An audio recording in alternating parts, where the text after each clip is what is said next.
My idol? I was born in 1954, and you know, that seems like a long time ago. Holy crap.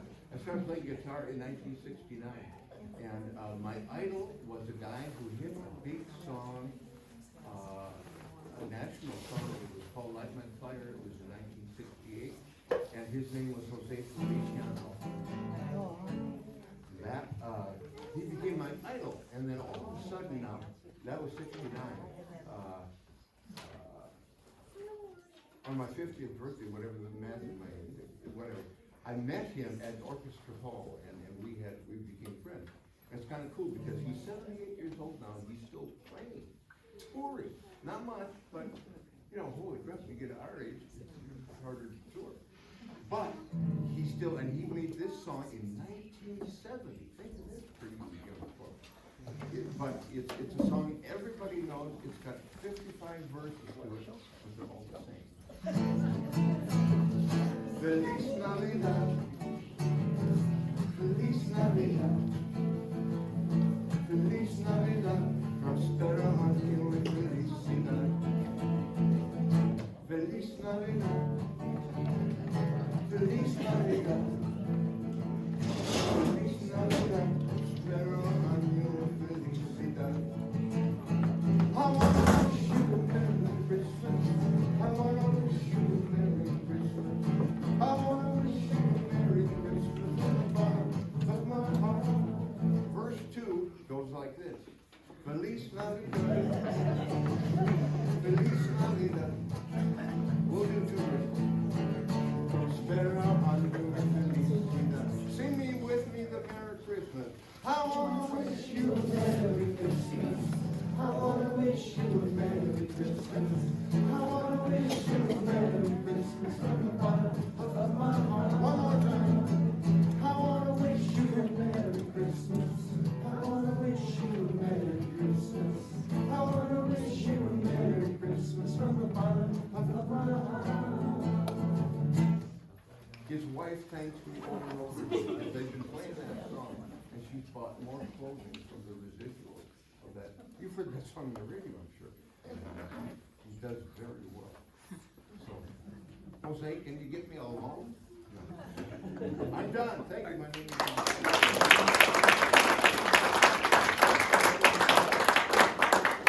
Well, welcome to WRCT Studios and our production of the River City Theater Company's production of It's a Wonderful Life. This is a live radio play, and of course some of the most important people aren't really on the stage, they're out here in the audience. Because as a live radio play, we need the audience participation, live studio audience. And anybody here been in a live studio in the past or part of a radio play before? Anyone? You've been part of that? All right, we've got a couple of experts here. Take your cues from them. So again, I would like to thank Nels Tuvey for providing us with live pre-show music. Let's have a round of applause.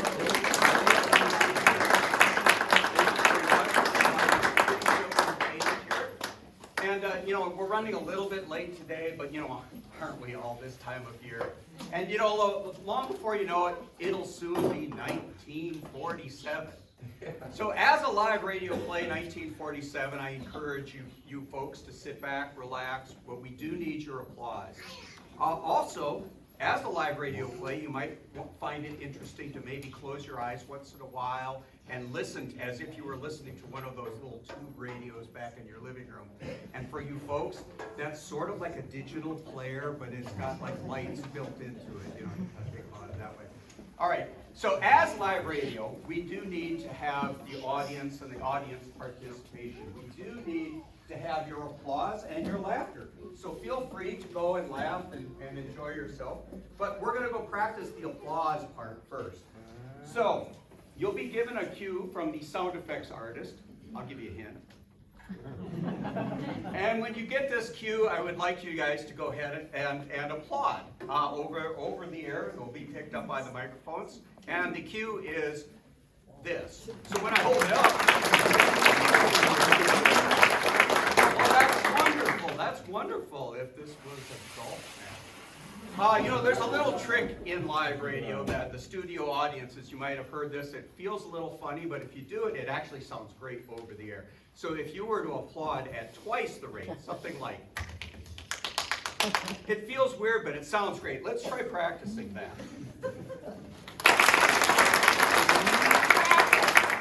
You guys are going to be a great audience. Now, because it is live radio, we also need to make sure that you guys don't put anything inappropriate through there. So if you have any of these devices that make noises, I'd ask you to silence them down. Now, if you have anything in your pocket that sounds like this, please put that away.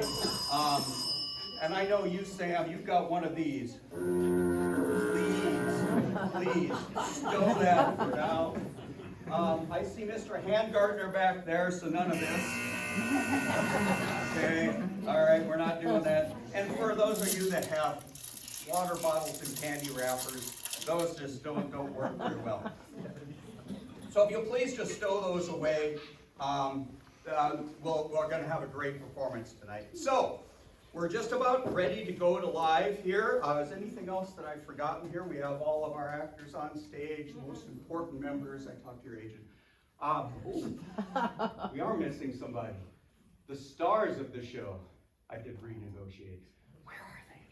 Oh, I got to tell you, always prima donnas. I tell you, they have to come down off of their high horses.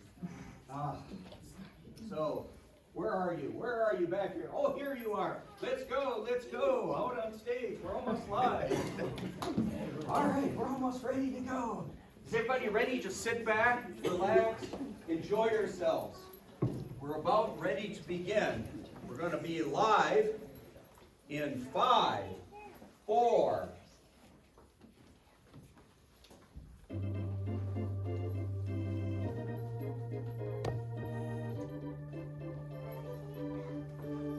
And now it's time for the RCTC Radio Theater, starring Mr. Nathan Beal, Mr. Bert Flash, Mr. Aaron Mira, Miss Susan Larkin, along with Mr. Tom Larkin, Miss Gail Myers, Miss Holly Layton, Miss Patty,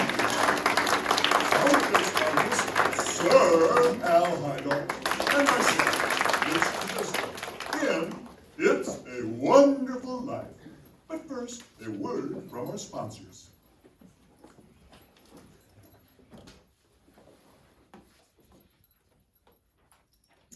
Do you need some money now? For a house, a boat, or cow? Well, don't you dare wait, and don't hesitate. Citizens Alliance Bank in Watertown. You will know your money's safe. And they have competitive rates. We're lucky to have a bank that's also drive-through. Right here on Lewis Avenue. We thank Citizens Alliance Bank of Watertown for their generous donation. Is the road you're building about to erupt? Is your drainage ditch losing its pitch? Does your dirt and grass get all mixed up so you never know which is which? Listen very carefully to what I'm going to say. Call Chris and Dan in Hollywood. They will save the day. We thank Nathan Brothers Erosion Control in Hollywood, Minnesota for their generous donation. They will keep your dirt where it belongs. The Caseys work hard to help all the people who need help the most under the ICC steeple. They hold a biker bash to earn enough cash to donate to this play we're performing today. The Knights of Columbus from ICC are busy right now selling Christmas trees, but we would like to share our appreciation and thank the Caseys for their generous donation. We thank thank the Knights of Columbus from Immaculate Conception Church of Watertown for their generous donation. And now the RCTC Radio Theater presents It's a Wonderful Life. This is the story of George Bailey, an ordinary man who lives in Bedford Falls, New York. But George Bailey, more than anything, wanted to see the world, the exciting world that lay somewhere beyond his hometown. However, our story doesn't begin in Bedford Falls. In fact, it doesn't begin anywhere in this world. It begins in heaven, where the superintendent of angels is briefing an apprentice angel named Clara. Clara Oddbody, Angel, 2nd class, reporting for duty, Your Honor. Are you really sending me down to Earth? Yes, you see, there's a man in trouble down there at precisely 10:45 p.m. Earth time. A man named George Bailey will be thinking about ending his life. Oh my! And you want me to stop him? Well then, maybe I can finally earn my wings. I've only been waiting 200 years. Listen, Clara, you must stop him, if you can. Now let me brief you about George Bailey's case history. You see, when George was a boy... Oh, that's okay, Your Honor. All I need is a plan. You see, Your Honor, I'm reading The Adventures of Tom Sawyer. Mark Twain. Tom Sawyer always has a plan. I see. Well, if you can help George Bailey with your plan, Clara, you may just get your wings. Yes! Thank you for your confidence in me, boss. When George Bailey was a boy, his little brother fell through the ice. And George jumped in to save him? Yes, but as a result, George has a bad ear. Sure, the icy water, infection. A few months later, young George was working after school at Gower's drugstore. But on this day, Mr. Gower's only son died of influenza. Devastated, Mr. Gower's trying to John Zern whiskey when... George, did you deliver that prescription? Well, no, Mr. Gower. Why didn't you deliver that right away? The little blind girl's sick. You lost it, didn't you? No, Mr. Gower, here it is. Why, you? Ow! You Mr. could- Gower, you my could ear, have my known ear! Jason Ow, Glover. you're hurting my sore ear! No, Mr. Gower, you put something wrong in Oh, those pills. shut up, you little... Ow, look, I know you're sad, but you put something bad in these capsules. It's poison. Poison? Poison? Oh, my God! Don't hurt my sore ear again, Oh, please. George, I'm so sorry. That's why I didn't deliver it. I won't ever tell a soul, I'm so Mr. sorry, Gower. George. I won't tell anyone. I hope you, to George. die. Well, George grew up and wanted to go to college, but there just wasn't enough money. So he worked 4 years at the Bailey Building and Loan Association. Building and loan? Yes, George's father was in the building and loan business. He and George's Uncle Billy, but it was a case of high ideals and low bank account. Those two always seem to go together. George worked for his father and saved enough to pay for college. But first, he is going for summer in Europe, working his way across on a cattle boat. Gee, it's hard to believe this is my last night at the old Bailey boarding house. Well, we'll all miss you, George. I'll miss you too, Ma. You too, Pop. Hey, but Pop, what's the matter? You look sort of tired. I had another run-in with Henry Potter today. Oh, that old money-grubbing buzzard. I thought when you put him on the board of directors, he'd ease up a bit.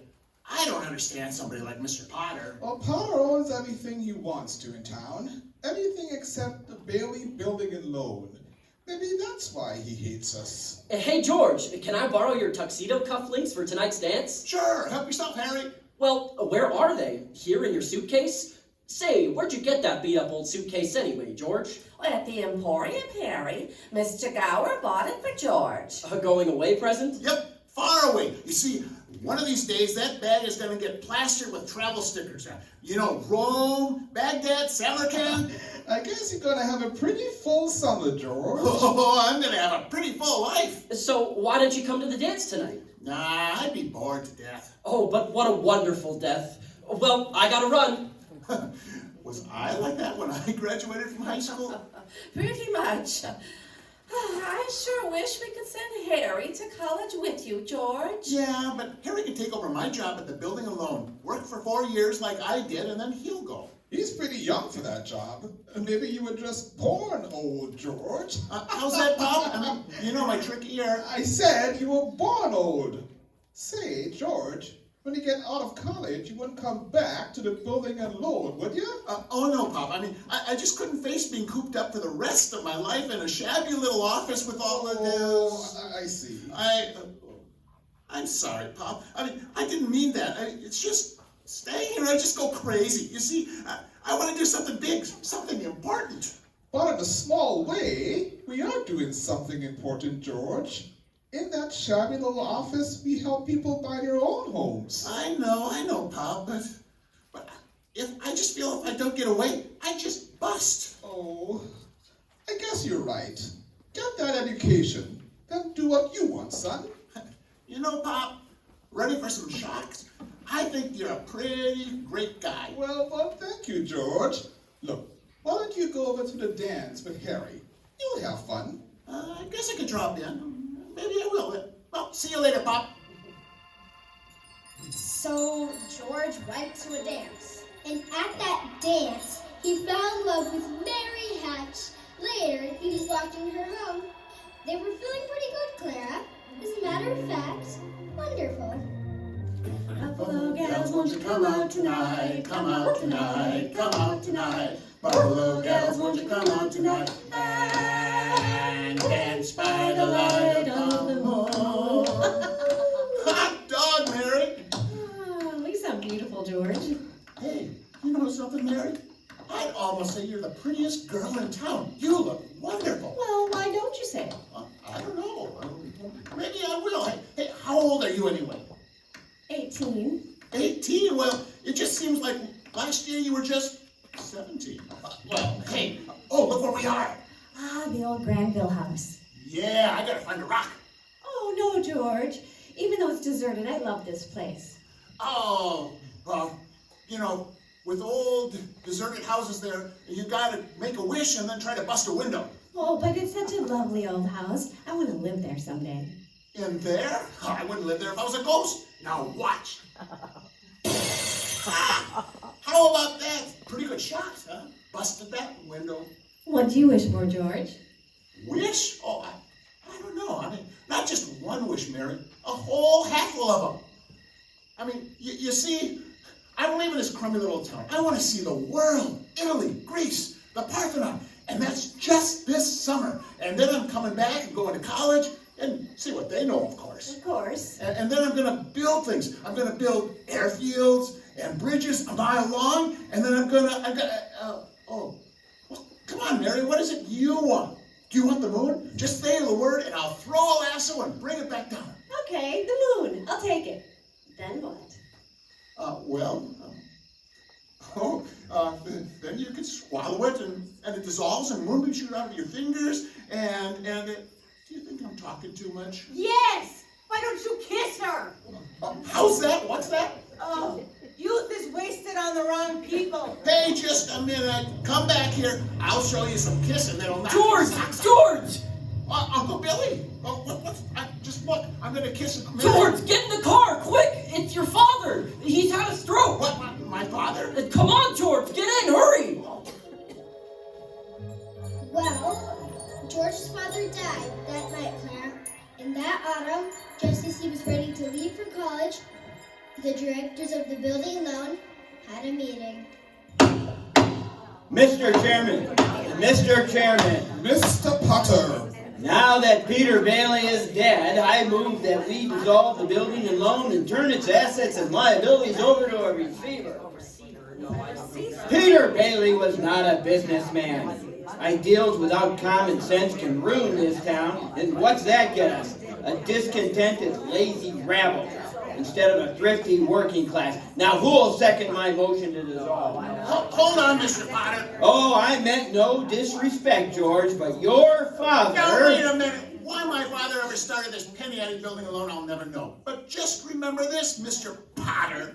That rabble you're talking about, well, they do most of the working and paying and living and dying in this community. So? Well, is it too much to have them work and pay and live and die in a couple of decent rooms with a bath?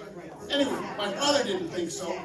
People were human beings to him. But to you, a warped, frustrated old man, they're cattle. In my book, Mr. Potter, my father died a richer man than you'll ever be. I'm not interested in your book, George.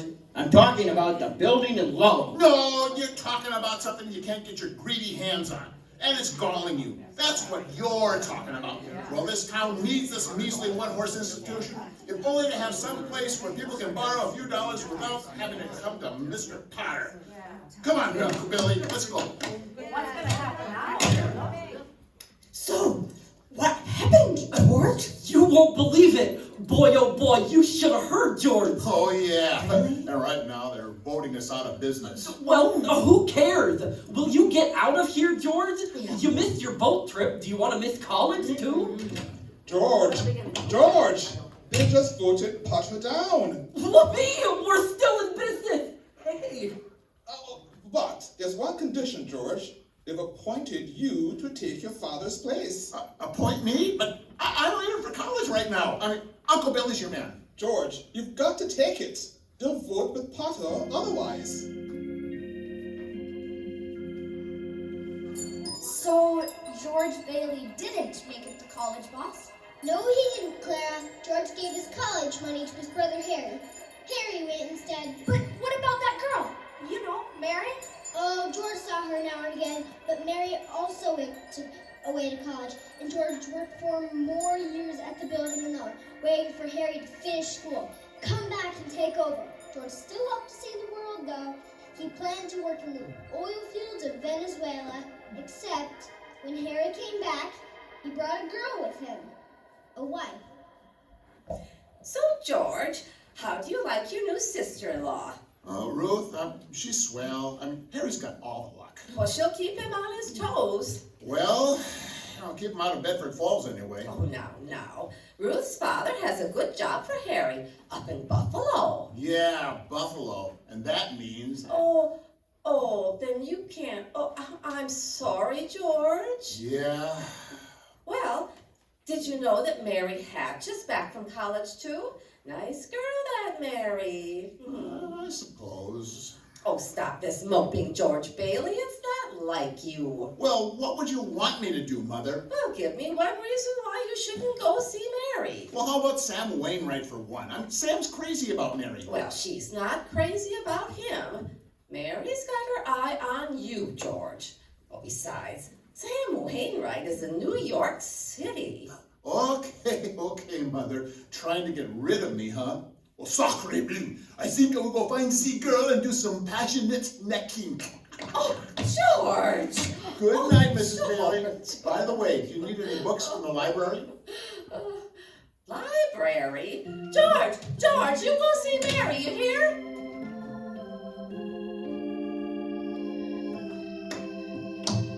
George, what are you doing out there?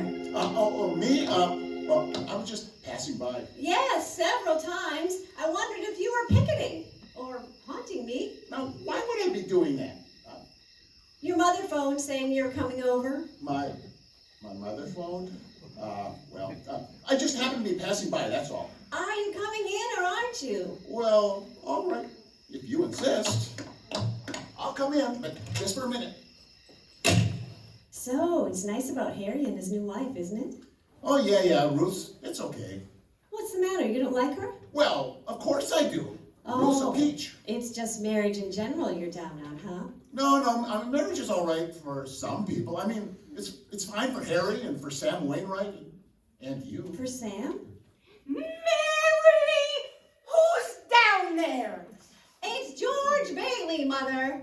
George Bailey? What does he want? I don't know. What do you want, George? Me, nothing. Not a thing. He's making mad, passionate love to me, Mother. Oh, he is? Oh, well, you just tell him to go right home. Sam Wainwright said he would call you tonight from New York City. I guess so, Mother. So, George, how about a little music here? You know, your mother shouldn't be listening to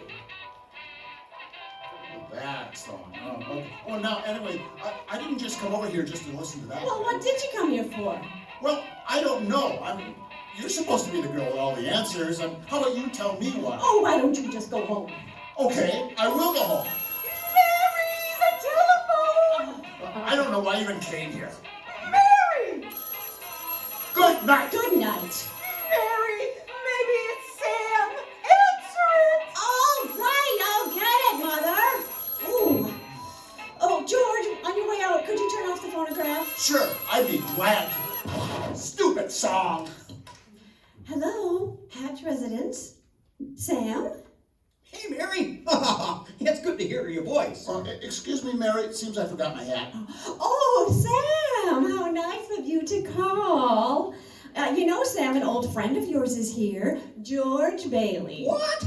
Old Mossback George in person? Yep, old Mossback George. Yeehaw. Oh, well, go put old George on. I want to say hi. Wait a minute, Sam. Oh, George! Mary, you idiot! George doesn't want to, Sam doesn't want to talk to George. He does too. He even asked for him. What is it, Mary? I mean, you see, I'm in a hurry. Wait, it's Sam Wainwright. He wants to talk to you. Sam Wainwright? Oh, okay. Hi, Sam. Oh, some pal you are. What, are you trying to steal my girl? Steal your... hey, nobody's trying to steal any girl here. Mary, here's Sam. No, wait a minute, George. Wait, I want to talk to both of you. Put Mary on the extension upstairs. He wants you to get on the extension upstairs. I can't. Mother's on the extension. What? George, just put your head a little closer. We can both hear. Sam, we're both on the line. Oh, good. Now, I have a plan that's going to make us all rich. George, remember that time in Martini's Tavern you told me about making plastics out of, chili beans? Oh, no, soybeans. I mean soybeans. Oh, yeah, soybeans, okay. Well, my father's investing in it, George. We're going to open a factory. We might even have a job for you. That is, if you're not still married to that broken down old building and load. We'll have to see, Sam. Oh, Mary, tell George this is the chance of a lifetime, you hear? He says it's a chance of a lifetime. Give me that phone. Oh, George! Now you listen to me, Mary. I mean, I don't want any plastics, any job. I don't want to get married ever to anyone. Do you understand me? George! I want to do what I want to do, and you're not going to trick me into anything, don't you? Oh, I know. Mary. And so, Clara, George and Mary were married that October and soon headed off for their honeymoon in Ernie Bishop's taxi cab. So where are you two heading on this deluxe honeymoon? We're shooting the works, Ernie. It'll be the highest hotel, the richest caviar, the hottest music, and the prettiest one. You're finally getting out of Bedford Falls. Then what? Gee, I don't know. Then what, dear? The moon! Who cares? Hey, George, there's something going on at the bank. A run, looks like. Pull over, Ernie. Oh, George, no, let's not stop, please. Ernie, just go straight to the train station. George, don't. No, wait a minute, honey. I gotta see what this is about. No, I'll be back in a second, okay? George, don't go! We'll return to the RCTC Radio Theater presentation of It's a Wonderful Life in just a moment. But first, a word from our sponsors. Pickles, crackers, jelly, jam, sugar, flour, coffee, ham, syrup, pork chops, donuts, bread. Our store will keep your family fed. Marketplace, down in Watertown. Oh, it's good to buy your food at Marketplace in Watertown. We thank Marketplace Foods in Watertown for their generous donation. Are you in trouble and need help on the double? Do you need a plan to buy the piece of land? Then put your mind at rest. Melkert, Hewitt, Dean, we suggest. Their law firm is the best. Yes, MHS is the best. If you need help, then don't you just call MHS. We thank Melkert, Hewitt, Dean Law Firm for their generous donation. Over the river and through the woods to the airport we will go. West Metro Shuttle will get you there safely through rain and ice and snow. Josh is your driver, he's prompt and he's timely, you won't have to worry or fret.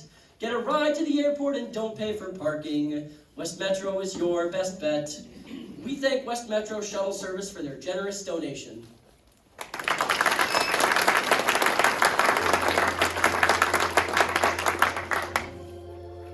And now, Act 2 of the RCTC Radio Theater presentation of It's a Wonderful Life. In heaven, the superintendent of angels is still reviewing George Bailey's case history. Clara, an apprentice angel, is eager to depart for her mission to Earth. Goodness, boss. I've heard enough background. If George Bailey is contemplating suicide, I'd better head down to Earth right away. Hold it, Clara. We're nowhere near the point where George Bailey's thinking about ending his life. Now, where were we? George and Mary were heading out of town on their honeymoon when they ran into a bank run, I mean. Oh, yes. It was the financial panic of 1932. You see, bank troubles were very prevalent back then. I want my money back. What's going on, boss? In the lobby of the building loan, dozens of worried shareholders were clamoring for their savings. Meanwhile, George found over Billy in his office. It's a bank panic, George. The bank had a run. They needed cash, so they demanded we pay off our loan immediately.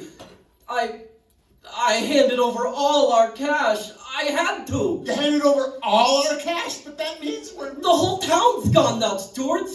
Now we're in the same pickle as the bank. But our charter requires us to stay open until 6 p.m. If we don't, the state can take our license away. Stay open until 6? Without any money? Come on, let's see that crowd out there. They can't have my money like that. Okay, hold on now, please, please. Everybody don't panic. We want our money, George. Where's our money? Come on, everybody. Wait, just a minute. Now, listen here, please. Come on. You got it all wrong. Your money isn't here. What? Just a minute, let me explain.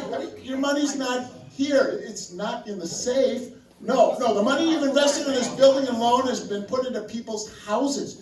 It's in Ernie's house, and your house, and 100 other houses. Do you want me to foreclose on them and throw them out of their homes? I've got $242 in shares here.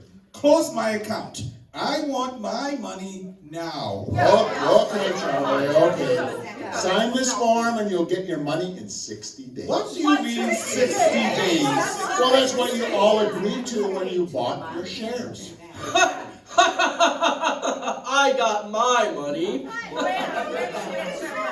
Old man Potter's taken over the bank. He'll pay you 50 cents on the dollar for your shares. Come on, let's take our shares to Potter. Half is better than nothing. Wait, come on, please, folks. Don't do this. Stop! Thank you. Listen, if Potter gets a hold of the building and loan, then there won't be a decent house built in this town again. Can't you see? He's just taken over the bank. He's already got the bus line, the department store, and now he's after us. He wants to keep you living in his shacks and paying the rent he decides. That's a lot of fine talk, George, but I've got doctor bills to pay. But my husband got laid off. And we can't feed our children on faith. Yeah, that's George, darling. Hey, Mary, I'm a little busy right now. How much do they need? We've still got some money. The honeymoon money. Okay, so Okay, wait, folks. I've got $2,000 here. Okay, we've got some cash. Right now, Charlie, how much do you need? $242. Oh, come on, Charlie. How about just enough to tide you over? I want $242. Okay. Uncle Billy, give Charlie here his $242. Okay, all right. Now, Mrs. Davis now. Well, $17 then? Oh, thank you. Okay, who's next? Who's next now? Let's try to spread it out. Spread it out so everybody gets some. Okay? look at the clock, George. Look. I'm looking, Uncle Billy, I'm looking. 5 seconds. 4 seconds. 3, 2, 1. lock the door! Lock that door! Oh. I'm still in business, Uncle Billy, even if we only got $2 left. George, did you get the phone?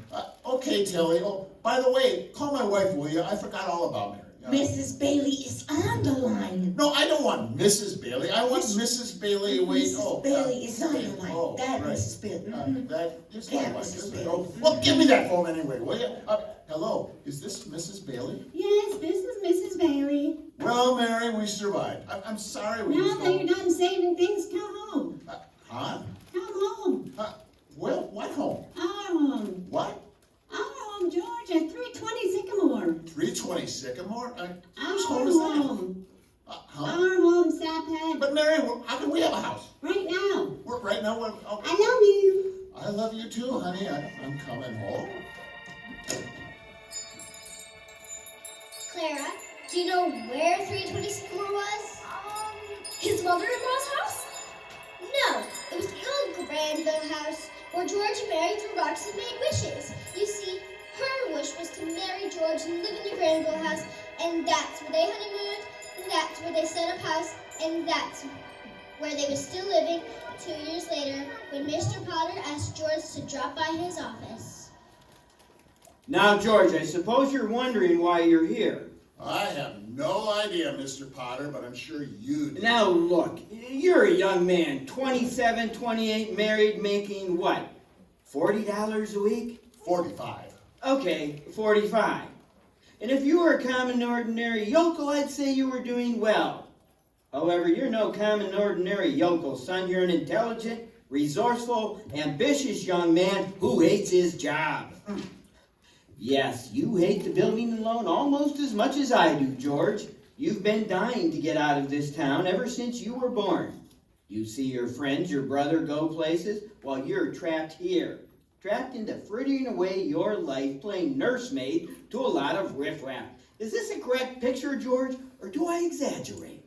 What's your point, Mr. Potter? My point is I want to hire you, George. Hire me?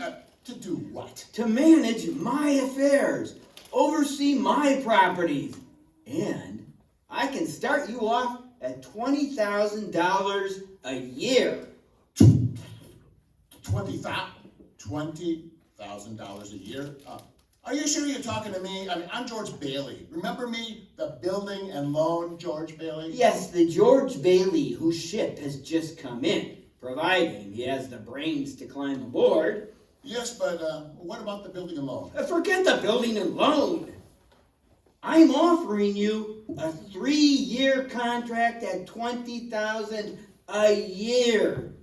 Do we have a deal or not? No, I can't do it. If you offered me $1 million to stay in Bedford Falls and to be your stooge, the answer would still be no. Now, just let me out of here.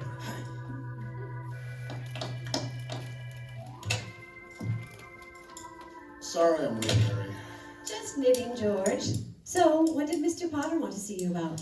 Oh, nothing really. Just talk, But geez, why did you marry a guy like me anyway? Well, I didn't want to be an old maid. But I was going to see the world. I was going to go places, build things. I was going to give you the moon. But instead, what have I given you? Not much. I'm some husband I am. I feel terrible about Me it. too. Mornings especially. I mean, you could have married Sam Wainwright or anybody else in town. But I didn't want anybody else. I wanted my baby to look like you. I mean, you didn't even get a honeymoon. I mean, no, Your what? My baby. Baby? What? I mean, you mean you're on the nest?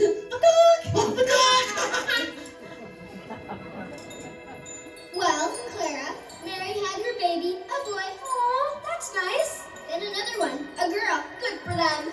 But George slaved away at the building and loan, and Potter made things tough for him. Then came the war. Mary had another baby, but still found time to run the USO. Mr. Gower and Uncle Billy sold war bonds, and George's brother Harry became a real hero. He shot down 15 planes. But George, what did George do in the war?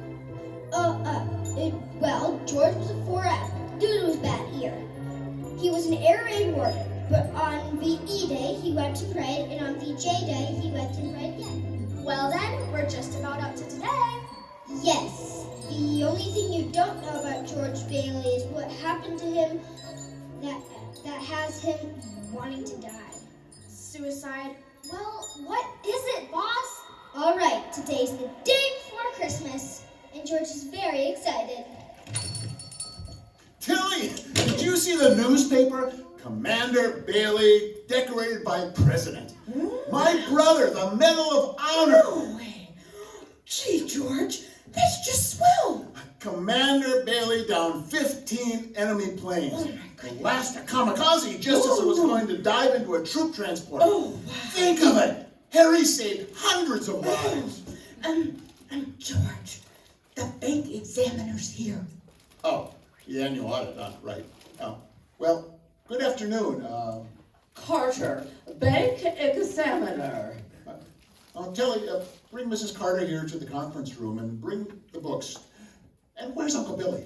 He's depositing $8,000 at the bank. Well, well, Mr. Potter, here to personally guard your money. Look out, Bailey, old fool, my wheelchair. Did you see the news? Harry Bailey gets Medal of Honor. What do those Bailey boys do next? Let me see that newspaper. Sure, here.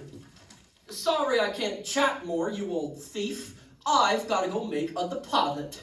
Next customer, please. Hello, let me see here.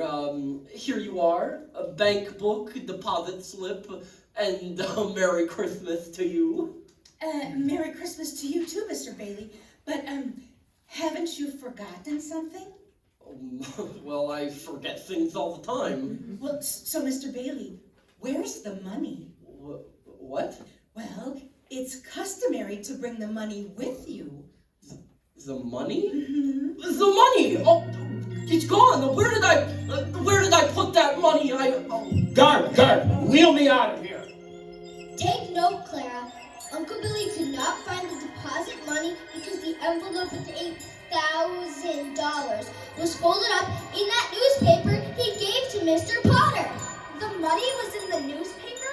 So that's why George and Uncle Billy are scouring the street. I just don't know what happened to it, George. I just don't know. $8,000, and the bank examiner's here. That belongs to the depositors. Oh, well, we've traced every step I took.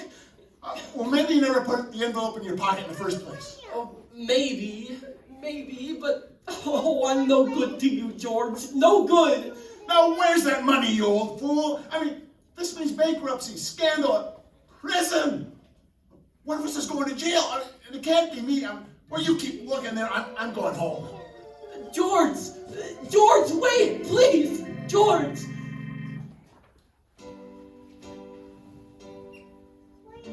George, you haven't said a word since you came home. Well, was Zuzu sleeping? No, she was showing me some flower prize she won at school. I touched it and a few petals fell off, and she asked me to fix it, but does Jamie have to keep playing that over and over? I gotta practice for the Christmas party, Daddy. What is it, dear? A hectic day? Oh, yeah, a real red letter day for the Bailey. Hey, Dad! The Browns just got a brand new car. You should see it. Well, what's the matter with our car? Not good enough for us? Sorry, Dad. I just Run along now, Petey.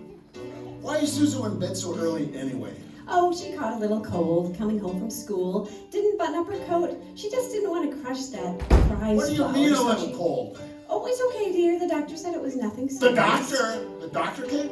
It's this drafty old house. I mean, it's a wonder we don't all have pneumonia. George, I mean, why do we live here in the first place? I mean, why in this crummy little town? what's wrong, dear? Everything's wrong. Oh, why do we have to have all these kids anyway?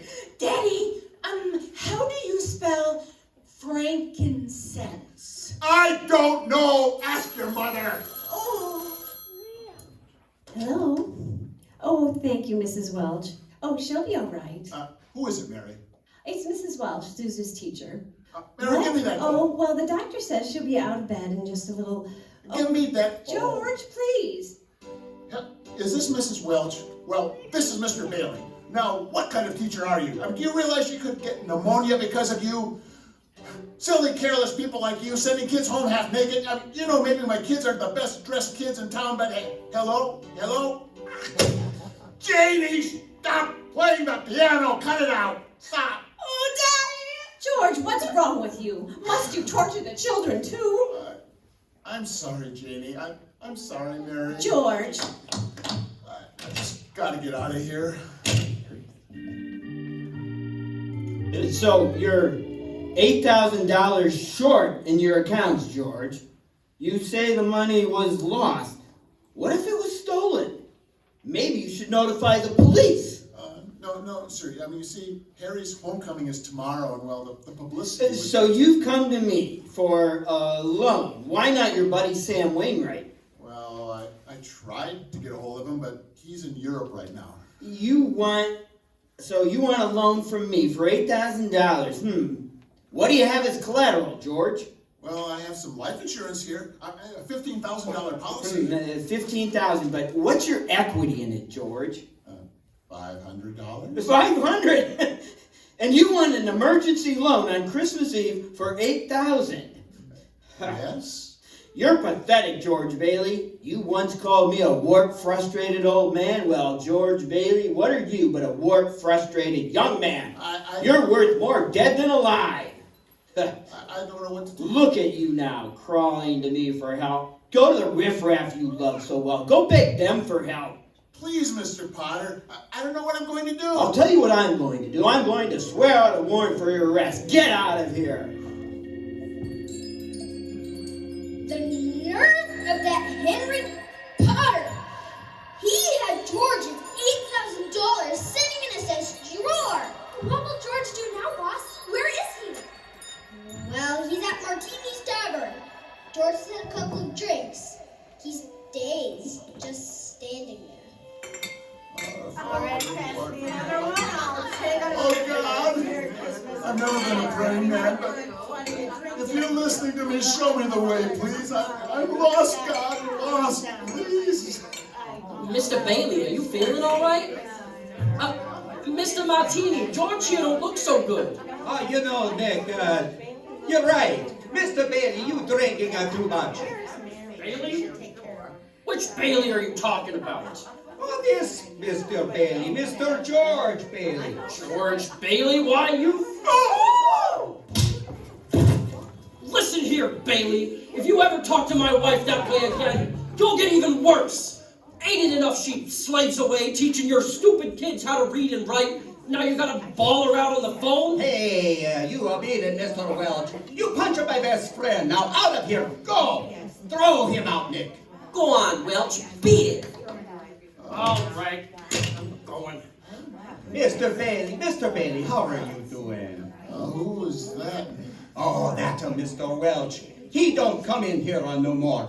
Wait, Mr. Bailey, I get something for your face. You know, the blood. Oh, no, that's all right. Oh, please, don't go, Mr. Bailey. Stay. Go on, just let me be alone, you hear? Well, Claire, George is now at the river. He's about to jump. Do you have your plan ready? I don't know, boss. Well, if you can save George Bailey's life, you'll get your wings. My wings? Oh, yes, my wings. I won't let you down, boss. George! George Bailey! Don't jump, George! Get away from that bridge, George! Stop!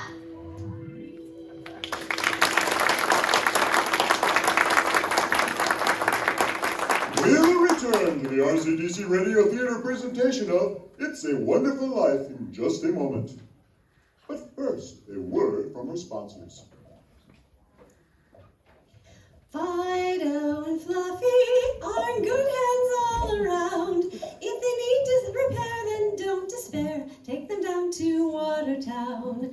Dr. Scott will mend and stitch them up. Dr. Cat will soothe their woes.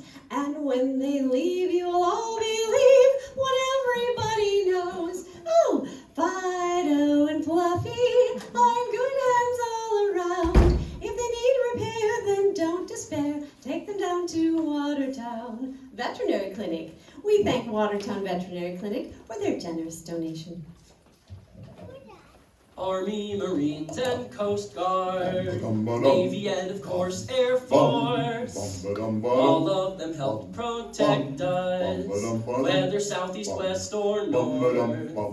We thank all those who served us, and all those who serve us still. Remember and please salute them. Post 121, you sure are swell.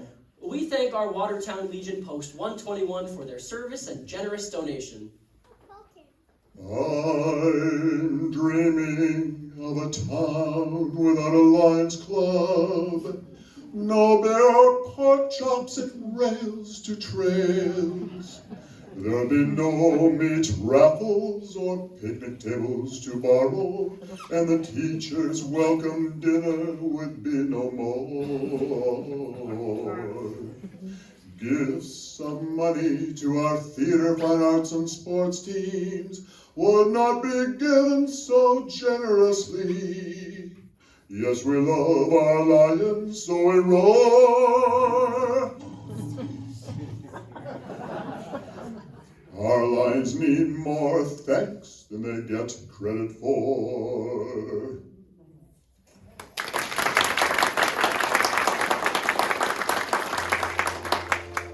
And now the thrilling conclusion of the RCTC Radio Theater presentation of It's a Wonderful Life. A troubled George Bailey stands on the Medford Falls toll bridge, convinced that he's worth more dead than alive. Deep in despair, George stares at the freezing waters below, poised to end it all, when suddenly... My plan is... Help! Help me! Help! I'm drowning! Help! Oh my God, wait, mister! Here I come! You too sure are lucky my toll booth is open tonight. You could have froze to death jumping in the river like that. Are you starting to get warm yet? Well, I'm okay. How about you, kiddo? Clara, I'm fine. Although my underwear is a bit out of fashion, I passed away in it. You passed? What? And Tom Sawyer's drying out too. The name's George. No, my book. I still had Tom Sawyer with me. But, you know, there is a Tom Sawyer quality to you, George. Lots of ideas, wanderlust, you know. So how'd you fall in the river? Fall in? I didn't fall in. I jumped in. Jumped in to save you, George. Jumped in to save me? Well, it worked, right? You didn't go through with your plan, did you? Go through with what plan? Oh, you know, suicide. Hey! There's no such thing as suicide around here. I think it's against the law. Well, it is where I come from. Well, where do you come from, little Goyle? Oh, you know, heaven. What? Right. Oh, George, you're bleeding. Your lip. Oh, that. I got punched in answer to a prayer. No, George, I'm the answer to your prayer. I was sent down from heaven to help you. Oh, come on. I'm Clara Oddbody, AS2. AS2? You know, Angel, second class. Angel? Well, wait, right. I'm gonna go see if any other angels just saved somebody. No, Clara, I mean, why save me? Because killing yourself is a sin, especially for $8,000. Oh, I know all about you, George Bailey. Remember, guardian angel? Uh-huh, and you're just the kind of angel I get. Angel, well, where are your wings then? I'm an angel second class, George. I haven't won my wings yet, but you can help me earn them by letting me help you. Help me? Okay. You couldn't help me with, say, $8,000, could you? Oh, but we don't use money in heaven. Oh, well, it sure comes in handy down here. I found out a little late, but since you know so much, did you know that I'm really worth more dead than alive? Oh, don't talk that way, George. I'll never get my wings if you keep that up. You just don't realize what you've done for people. I mean, if it hadn't been for you... If it hadn't been for me, they'd all be better off. My wife, kids, my friends. I wish I'd never been born. Oh, that's a good idea, George. Good what? The plan you just gave me. It reminds me of Tom Sawyer. Well, let me see here. What the? Okay, George, you've got your wish. You were never born. Never born. That's right. You have no worries, no missing $8,000. You don't exist. But hey, wait. My ear. Say something in my bad ear. You hear me all right. That's because you're not the George Bailey you used to be. You don't have a bad ear anymore. Now you're nobody. Oh, that's nuts. I can hear. And your lips stop bleeding. Oh, hey, it did. What's happening? I mean, I need a drink. That's what how about you, Angel? You want to join me for a drink? A drink? Well, I'm on duty, you know. Join me. I mean, when the clothes are dry, we can go. They are dry. They never got wet, you see? Okay. Well, let's dress and walk over to Martini's Tavern and have no wings. Well, after a few drinks, we'll both be flying.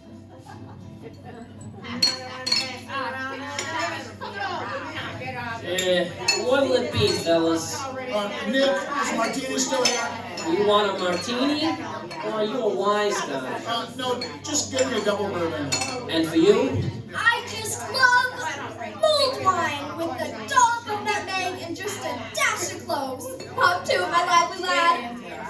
Mulled what? It's okay, man. Just give her a Shirley Temple. A double bourbon and a Shirley Temple. Why is Nick acting like that? And what's going on here? The tavern's all changed. Bedford Falls has changed. You got your wish, George. You were never born. It's a different world without you. Oh, good. At least somebody made it. Hey, what's going on? Here are your drinks. Well, every time a bell rings, an angel gets her wings. What'd you say? Angel? Angel, second class. Well, you don't want to talk about angels in here. Why? They don't believe in angels? Sure, they believe in them, but So they're surprised to actually see one. In a bar? Yeah. sorry, Nick. I mean, she just never grew up. Sure I did. Next September, I'll be 293. Two wise guys, eh? I'll bet you don't got any money either. Oh, of course not. We don't use money in heaven. Well, this ain't heaven. That's enough. Out, out, get out of my bar. Your bar? Where's Martini, Nick? You ain't getting no martini. And how do you know my name anyway? I don't know you from, hey, you again? Oh, no, Rummy, I told you to never come in here panhandling. Mr. Gower, listen, you know me. I'm George Bailey, George Bailey. Buy me a drink, mister.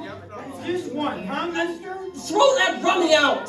No, please. But that's Mr. Gower from the pharmacy. Yeah, that rumhead did 20 years in prison for poisoning a kid. Say, if you know him, maybe you're a jailbird too, huh? Bill, get these two out of here! Out, out, out! What happened to Mr. Gower? I mean, how could that be? Poisoning a kid? Don't you see, George? You weren't there to stop Gower from putting that poison into that I angel. wasn't there. Sure, I was there. No, because you were not born. Not born? Well, then who am I then? Nobody. You have no identity. What do you mean? I'm George Bailey. No, you're not. No papers, no driver's license, no 4F card, no insurance policy. Susan's pedals. I was going to kind of fix them for her. They aren't there either, George. You may have put them in your pocket before, but now you don't exist. It's gone. Gone. What am I? A ghost? Oh, you've been given a gift, George, to see the world as if you had never been born. You're nuts and you're driving me nuts too. I mean, I'm going home to my wife and family. Do you hear? Leave me alone. Taxi! Step on it, Ernie. You gotta get me home. I'm losing my mind. So where do you live, bub? Now cut it out, Ernie. Don't pull that act on me. I live at 320 Sycamore. 320 Sycamore? Listen, Ernie, I don't know what's going on here. I'm crazy or something. Maybe I had some bad liquor. Now tell me, your name's Ernie Bishop, right? I mean, you live with your wife and son over in Bailey Park. What? Have you seen my wife? Seen your wife? Of course I have. At your house 100 times. I built it for you, didn't I? My wife took the kid and ran away 5 years ago, and I rent one of Potter's shacks. I've never seen you before. Okay, Ernie, I mean, okay, just keep on driving. Mary, kids! Where is everybody? Petey, Suzu, Janie, where are you? This is just an abandoned house, George. You don't have a wife or children. What's happened to them?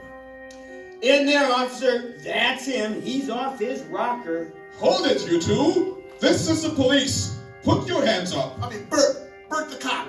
Wait, it's me.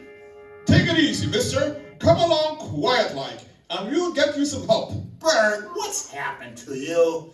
Look, it's this kid here. I mean, she's an angel, and she hypnotized me. Uh-huh. I'm taking the both of you. Ow! Let go of me, you... Now's your chance, George! Run! Ow! Bite me, will you? Oh, you wouldn't beat a little angel, would you? Wait. Boss, help! Help me! What the... Hey, Ernie! Where'd the kid go? I don't know. She just disappeared. The other guy, he ran south. Down Sycamore. Come on. I'm sorry, George. You again. My mother, she didn't recognize me. What is this place? Where's the housing development? Bailey Park. My dad and I built it right here. As you can see, it's a cemetery, George. Cemetery? Where are the houses and the people? Oh, they're here, George. They're here. What? Amidst these tombstones, Martini's buried here, the little Blame girl, your father, and right next to him, Harry Bailey? Dead? your little brother fell through the ice and was drowned at the age of 9. No. Harry got the Medal of Honor. He saved all those lives of those men in transport. Every man on that transport died, George. How? Harry wasn't there to save them because you weren't there to save Harry. Me? Strange, isn't it? Each man's life touches so many other lives. You know, George, you really had a wonderful life. Wonderful? The kingdom of heaven is spread upon the earth, but men do not see it. Don't you see? See what a mistake it would be to throw your life away, George? But what about Mary? I mean, please, where's my wife? Tell me where she is. You won't like it, George. Well, what's become of her? I mean, where's my wife? Where is she? Tell me. Or do I have to choke it out of you? She never married. She's an old maid. She works at the library. She's just closing up for the night, but George, come back! Oh, there must be an easier way to get my wings. Mary. I'm sorry, sir. The library's closed. Oh, no, Mary, it's me, George. I mean, come on. You know me. No, I don't know you. Excuse me. Mary, I need you, please. No, stop. Let me go. Somebody help. He's mad.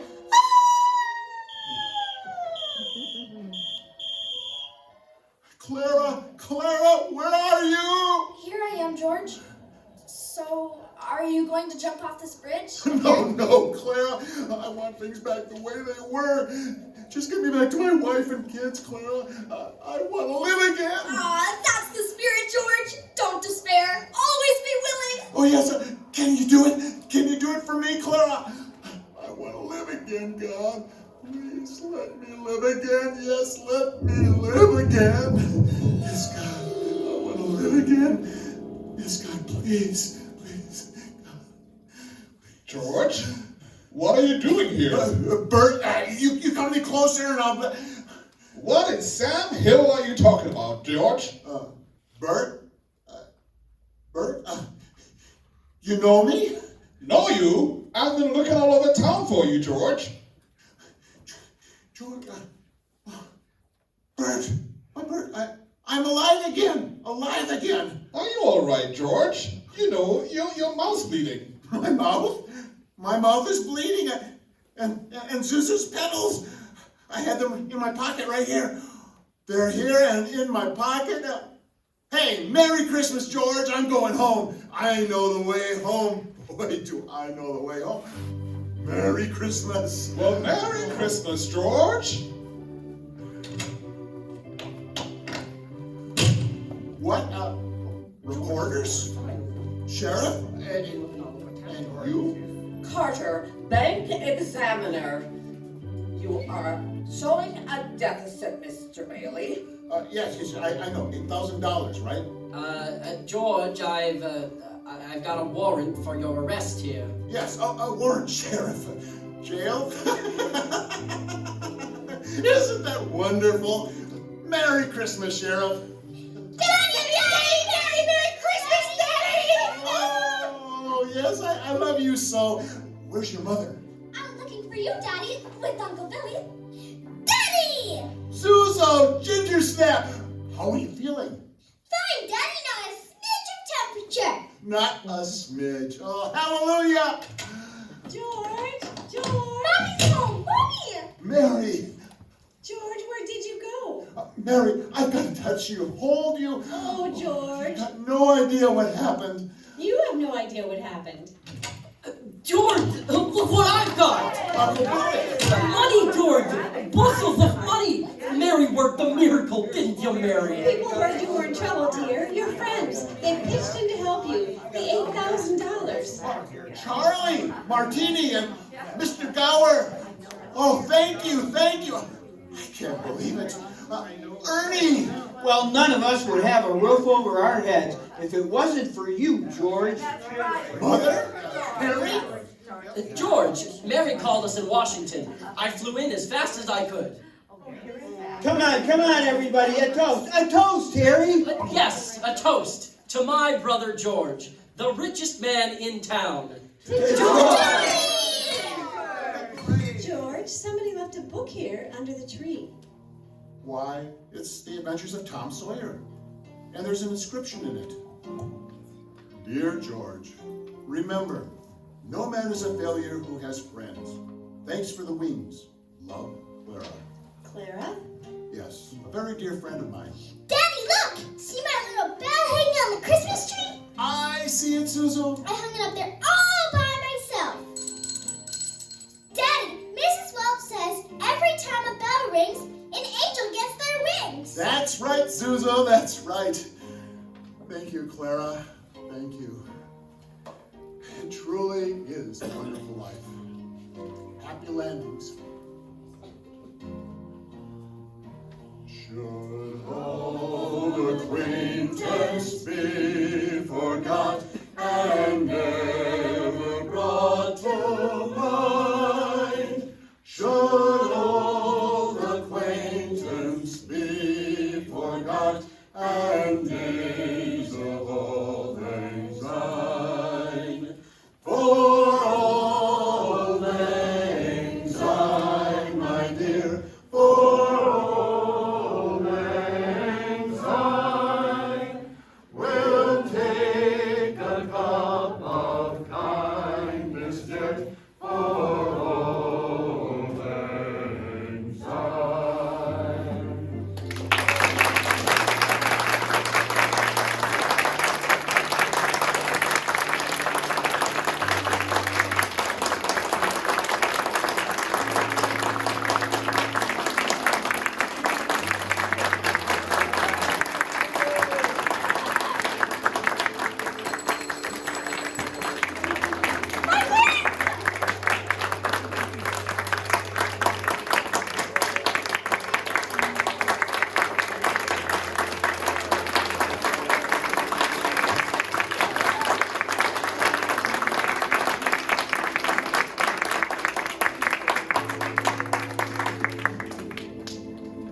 Thank you for attending this presentation of WRCT's radio play, It's a Wonderful Life. We are now off the air. Thank you for attending.